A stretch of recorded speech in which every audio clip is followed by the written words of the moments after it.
2021 நிக்கிறேன், அடிக்கிறேன், உக்காந்துக்கிறேன். ஒருத்தர் சொன்னாரா இல்லையா? 2019 நிக்கிப்பியா? இல்ல ஒன்லி 2021. போயிட்டாரா பாதியில? இப்போ ஒருத்தர் வந்திருக்கிறார். நேத்து கூட பாத்தீங்களா? குல்லா போட்டுக்கினார், கஞ்சி குடிக்கிறார். ஏமா அந்த சிஏஏ சட்டம் வந்தது இல்லை, அப்போ இவர் தமிழ்நாட்டிலே இல்லையா? அப்போ இங்கே தானே இருந்தார். முத்தலாக் சட்டம் வந்தது, அப்பவும் இங்கே தானே இருந்தார். சொல்லுங்க. அப்பெல்லாம் ஒன்றும் பிடுங்கலை.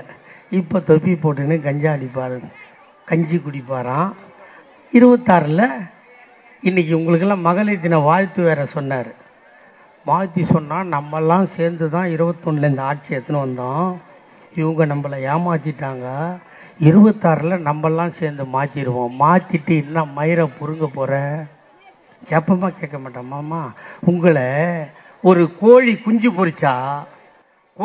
பொரிச்சா அந்த கோழியை கருடம் வந்தா அந்த ரக்கையில் உட்காந்து கோழி காக்கும்ல, பறக்க முடியாது கோழியால. ஆனா பருந்து வந்துடுச்சுன்னா பறக்கும் இல்லை கோழி.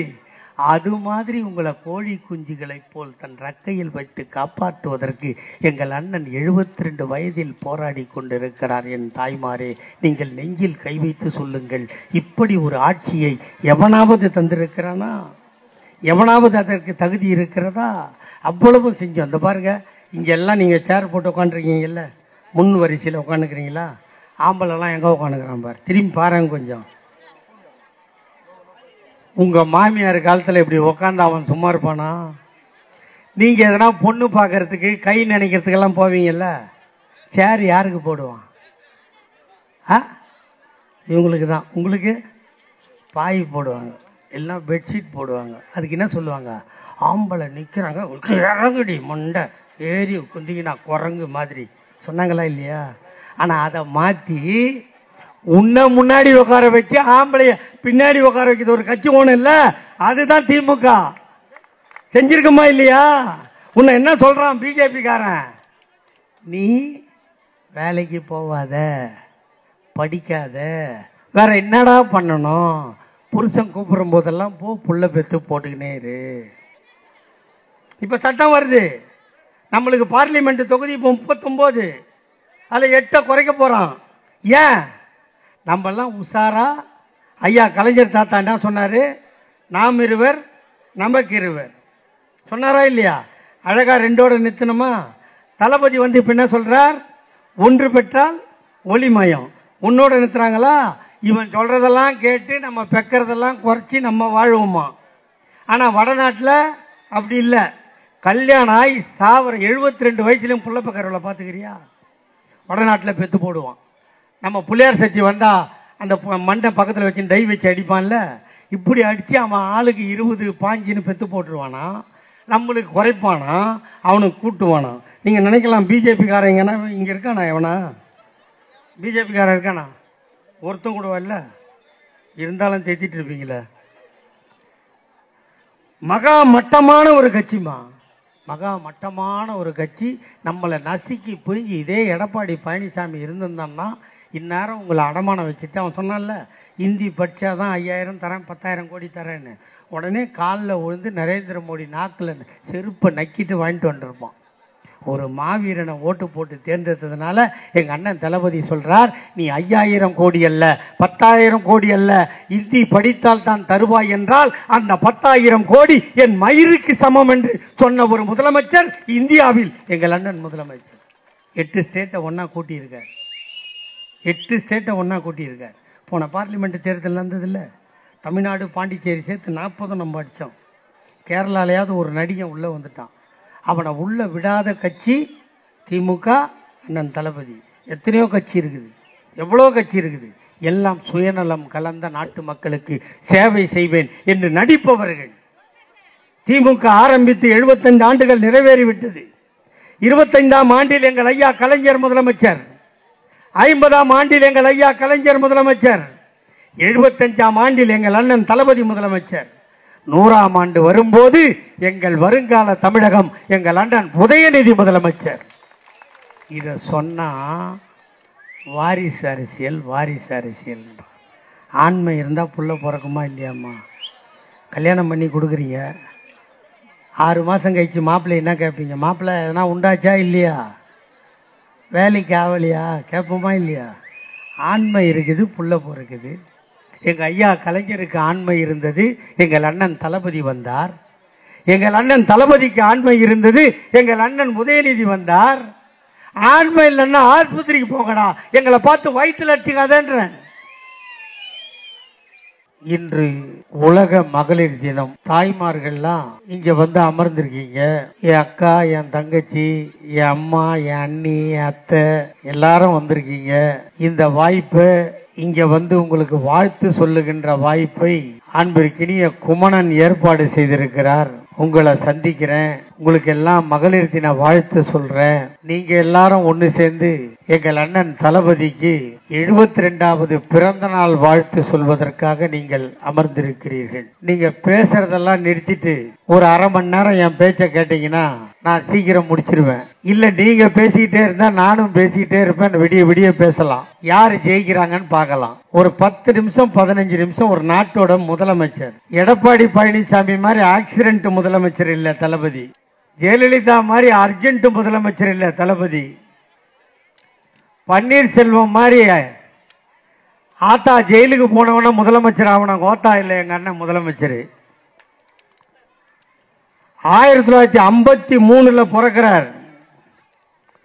12 வயசுல வாக்மேன் எடுத்துக்கிட்டு இந்த மாதிரி மேடையில நீங்க உட்கார்ந்துருக்கீங்களா நாற்காலி போட்டு, இந்த நாற்காலி இல்ல, இந்த மேடையில மூளையில உட்கார்ந்து பேசுறவங்கள இந்த மாதிரி பாக்ஸ்ல அதை ரெக்கார்ட் பண்ணி முரசொலிக்கு கொடுத்து அது மறுநாள் பத்திரிகையில வர்றதுக்கு காரணமான அண்ணன் தளபதி தான் 12 வயசுல அந்த வேலையை ஆரம்பிச்சார். அவருக்குத்தான் இன்று 72வது பிறந்த நாள். ஆட்சிக்கு வந்தோம். இங்கே பெண்கள் திரளாக அமர்ந்திருக்கிறீர்கள். உங்கள் நெஞ்சில் கை வைத்து சொல்லுங்கள், நீங்கள் ஒவ்வொருவரும் ஏதாவது ஒரு வேலைக்கு போகிறீர்கள். 100 நாள் வேலை, ஆபீஸ் துடைக்க, அசிஸ்டன்ட் வேலை, சித்தாள் வேலை, கொத்தனாருக்கு துணை செய்ய வேலைக்கு போறீங்க. போனா சம்பளம் வரும். அந்த சம்பளத்தை யார்கிட்ட கொண்டாந்து கொடுப்பீங்க? புருஷங்கிட்ட. கரெக்டா சொல்றமா, நீ தான் கொடுப்பீங்களா? சாயந்தரம் சம்பளத்தை கொடுத்துட்ட, மறுநாள் காலையில் வேலைக்கு போகணுமா இல்லையா? பிளிட்டு வச்சு புடவை கட்டலாம், தலைக்கு ரப்பர் பேண்ட் போடலாம், ஐயில்ஸ் செப்பல் இருந்தா அதையும் போடலாம், ஹேண்ட் பேக்கும் மாட்டலாம். மாட்டிட்டு யார்கிட்ட நேற்று கொடுத்தியோ காசை அவன்கிட்ட போய் மாமா பஸ்ஸுக்கு காசு கொடுன்னு கேட்டியா இல்லையா? மாமனார்கிட்ட கொடுத்தவன் மாமா பஸ்ஸுக்கு காசு கொடுன்னு கேட்டியா இல்லையா? மாமியார் இருந்தா மாமியார்கிட்ட போய் அத்தை பஸ்ஸுக்கு காசு கொடுன்னு கேட்டியா இல்லையா? இப்படி நீ கேட்பதை உன்னை பெற்ற தாய் தந்தை பார்த்து அழுதார்களோ இல்லையோ, நீங்கள் பெறாத பிள்ளை அண்ணன் தளபதி அழுதார், கையெழுத்து போட்டார். அதனால் வந்தது விடியல் பயணம். பஸ்ஸில் டிக்கெட் வாங்குறீங்களா? இல்லை. கையெழுத்து போட்டாரா? உடனே இந்த கையெழுத்து போட்ட உடனே வேலைக்கு போகாத வீட்டில் இருக்கிறதுல பொம்பளை அதெல்லாம் கேட்டுச்சு. வேலைக்கு போறவளுக்கு பஸ், நான் வீட்டில் இருக்கேன், என் புருஷன் அனுப்ப மாட்டான், நான் என்னையா பண்றது? கேட்டீங்களா இல்லையா? உங்களுக்கும் மகனாக இருந்து உங்களுக்கும் ஒரு கையெழுத்து போடுகிறேன், உங்களுக்கும் மாதம் 1000 ரூபாய் வரும் என்று சொல்லி உங்கள் உரிமை தொகை கொடுத்தோமா இல்லையா? இப்ப வீட்டில் இருக்கிற ஆயாவுக்கு 1000, வேலைக்கு போற அம்மாவுக்கு பஸ் ஃப்ரீ. ஸ்கூலுக்கு போகிற பசங்கள்லாம் கேட்டுச்சு, பொம்பளை குழந்தைங்கள்லாம், தாத்தா தாத்தா எங்கள் ஆயா கஷ்டப்படுறான்னு 1000 ரூபா கொடுத்தேன், எங்கள் அம்மா கஷ்டப்படுறான்னு பஸ்ஸு கொடுத்தேன், நான் காலேஜுக்கு போகணும், ஸ்டேஷனரி வாங்கணும், ஜெராக்ஸ் எடுக்கணும், லாங் சைஸ் நோட்டு வாங்கணும், நான் யார்கிட்ட தாத்தா பிச்சை எடுப்பேன்னு கேட்டுச்சு.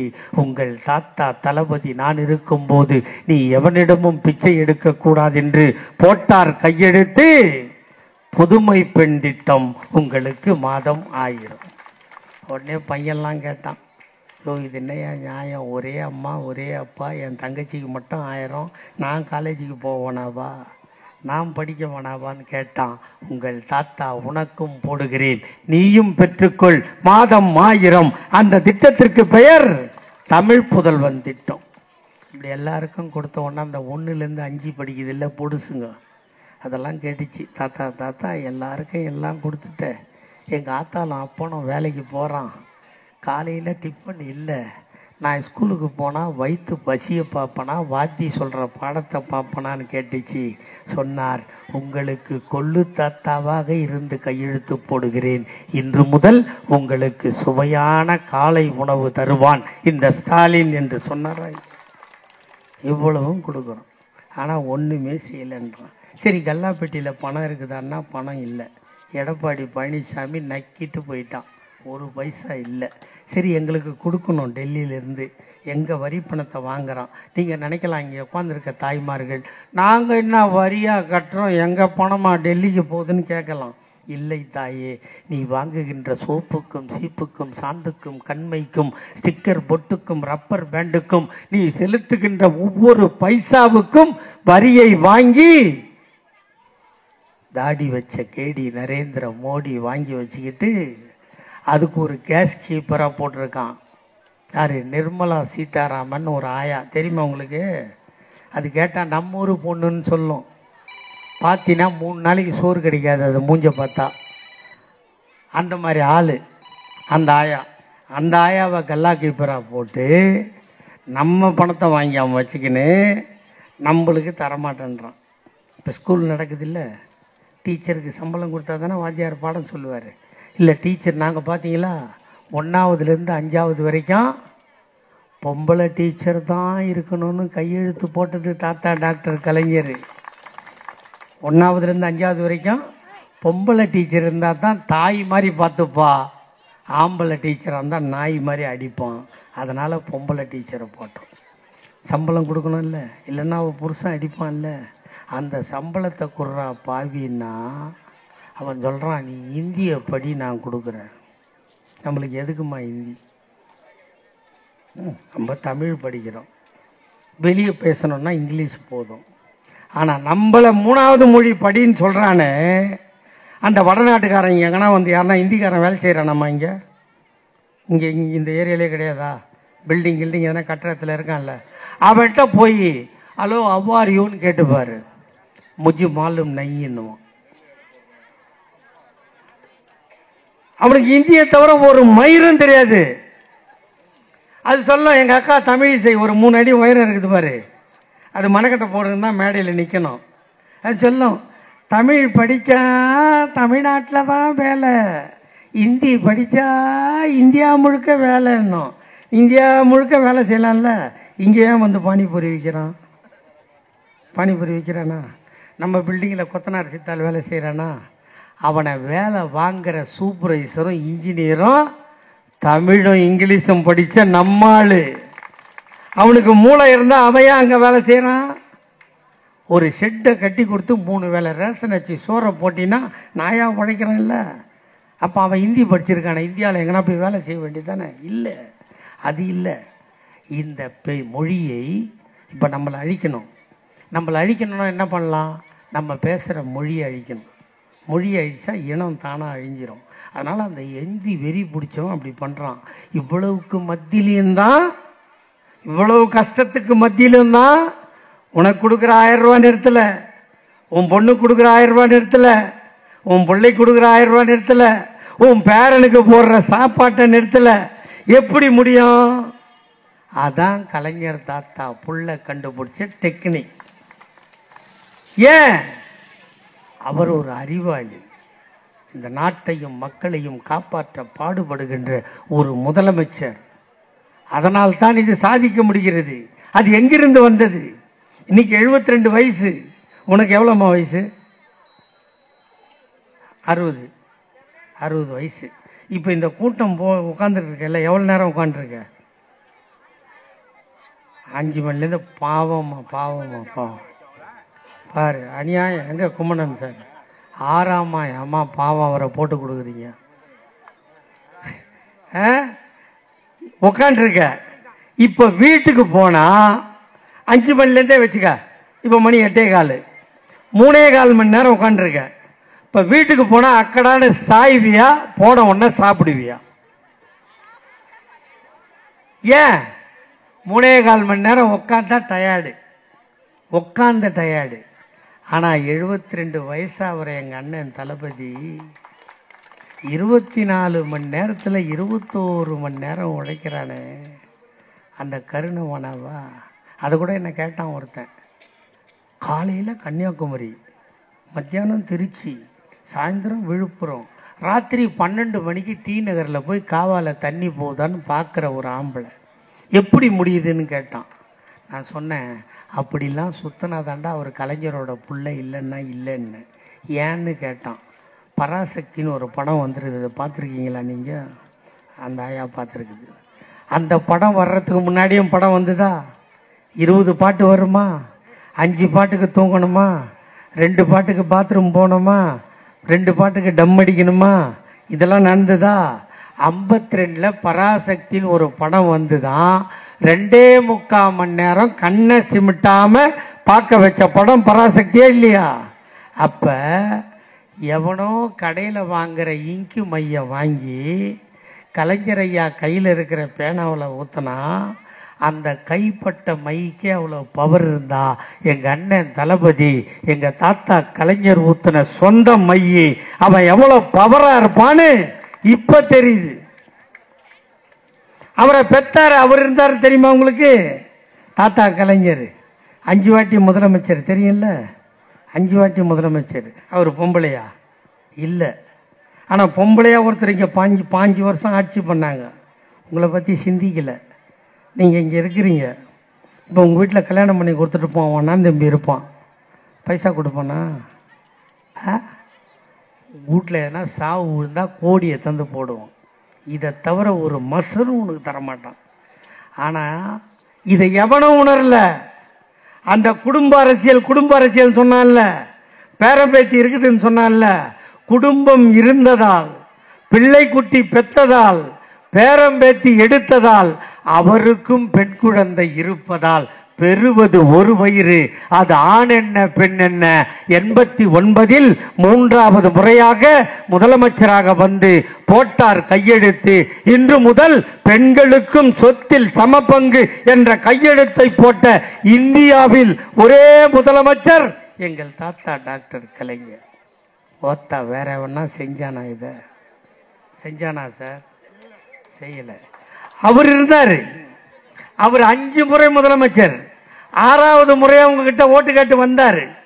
பாவி பசங்களா ஓட்டு போட்டு அவரை முதலமைச்சராக இருந்தா எங்க தாத்தா இன்னும் 5 வருஷம் உயிரோடு இருந்திருப்பார். அவர் சொன்னார், என் தாயே, பிள்ளையை பெற்றுவிட்டாய், பெண் குழந்தையை, அதற்கு திருமணம் செய்ய உன்னிடம் பணம் இல்லையா? நீ கவலைப்படாதே தாத்தா, நான் இருக்கிறேன், வா, திருமண உதவி திட்டம் 30,000 தருகிறேன். திருமணம் முடிந்ததா? அந்த இளம் ஜோடி ஆக்கி சாப்பிட அரிசி இல்லையா? கவலைப்படாதே தாத்தா, நான் இருக்கிறேன், வா, 1 ரூபாய்க்கு 1 கிலோ அரிசி தருகிறேன். அந்த அரிசியை ஆக்கி சாப்பிட கேஸ் அடுப்பும் இல்லையா? கவலைப்படாதே தாத்தா, நான் இருக்கிறேன், வா, இலவசமாய் கேஸ் அடுப்பும் தருகிறேன். ஆக்கி சாப்பிட்ட ஜோடி உறங்குவதற்கு முன் பொழுது போகவில்லையா? கவலைப்படாதே தாத்தா, நான் இருக்கிறேன், வா, இலவசமாய் வண்ண தொலைக்காட்சி பெட்டி தருகிறேன். டிவியை பார், சந்தோஷமாக வாழு.